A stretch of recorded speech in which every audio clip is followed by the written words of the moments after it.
बिस्मिल्लाहिर्रहमानिर्रहीम। अस्सलाम वालेकुम viewers, welcome to my channel Yum's Kitchen. उम्मीद है कि आप सब खैरियत से होंगे और दुआ है अल्लाह ताला हम सबको अपने हिफ्ज़ व अमान में रखे। आज हम बहुत ही यमी सी सैलेड बनाने जा रहे हैं जो कि बहुत ही इंशाल्लाह एनर्जेटिक भी होगी। और आज की जो सैलेड है वो है रशियन सैलेड, और आप ज़रूर इसको ट्राई कीजिएगा घर पे और इन्जॉय कीजिएगा। और जब ये तैयार हो जाएगी तो फीडबैक ज़रूर दीजिएगा। तो चलते हैं हम अपने फर्स्ट प्रोसेस की तरफ, जो कि है इंग्रेडिएंट्स। तो इसमें हमने जो लिए हैं 1 कप मैक्रोनी, ये भी हमने इसको बॉईल कर लिया था। 1 कप चने हैं, 1 कप आलू कॉकटेल है 1 कप, और ये हमने सेब लिए हैं। मायोनीज है आधा कप। इसके अलावा हमारे पास फ्रेश क्रीम है 1 कप। थोड़ा सा हमने दूध लिया है। चीनी 3 टेबलस्पून, नमक 1 चाय की चम्मच, और इसी तरह काली मिर्च है 1 चाय की चम्मच, और 3 जो हमने खाने के चम्मच लिए हैं किशमिश। तो हमारे पास ये सारी चीज़ें, आप इसमें ऑप्शन होता है आपके पास। आप जैसे हमने आलू लिए, इनको भी बारीक काट के हमने उबाल लिया था। तो इसमें आप कैरेट भी ले सकते हो, कॉर्न भी यूज़ कर सकते हो, और मटर भी ले सकते हो। ये सारी चीज़ें ऑप्शनल है, जो आपको टेस्ट पसंद है उसके हिसाब से एडिशन आप कर सकते हो। तो सबसे पहले हम लोग चलते हैं अपनी मिक्सिंग की तरफ। तो चलते हैं नेक्स्ट स्टेप की तरफ। सबसे पहले हम लेंगे क्रीम।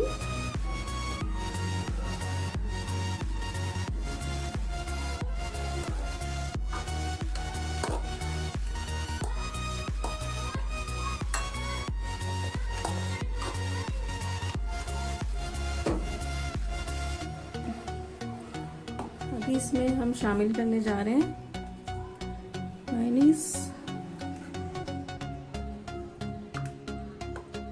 क्रीम और मेयोनीज की क्वांटिटी भी आप कम या ज़्यादा कर सकते हो, कोई ऐसा वो नहीं है कि इतना ही आप लोगे।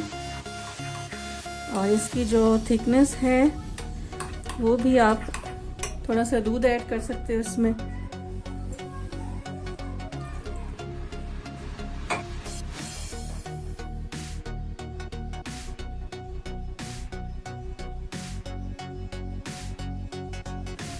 अभी इसमें जाएगी चीनी, नमक और काली मिर्च।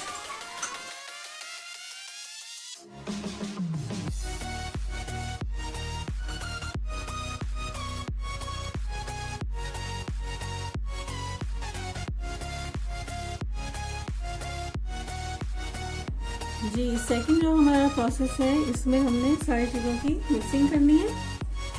तो हम इसमें लेंगे मैक्रोनी,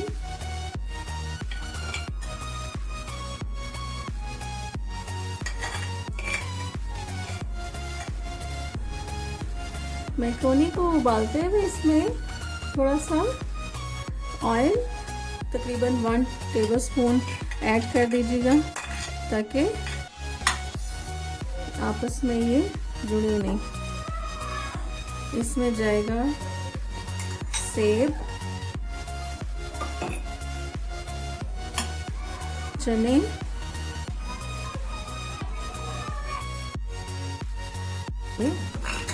आलू,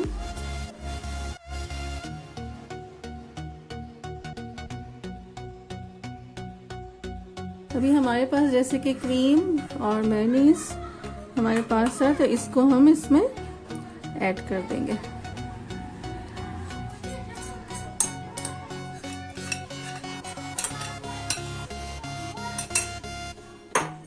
अच्छे से इसकी मिक्सिंग करेंगे।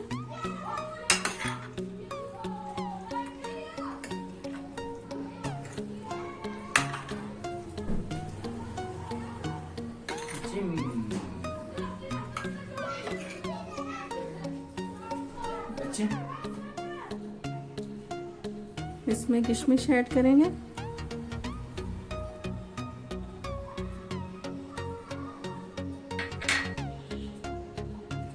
हमारी यमी सी रशियन सैलेड बिल्कुल रेडी है और बहुत ही एनर्जेटिक है। आप इसको ज़रूर ट्राई कीजिएगा। घर पे, और पसंद आए तो मेरे चैनल को आप लाइक, शेयर और सब्सक्राइब ज़रूर कीजिएगा। दुआ में याद रखिएगा। अल्लाह हाफ़िज़।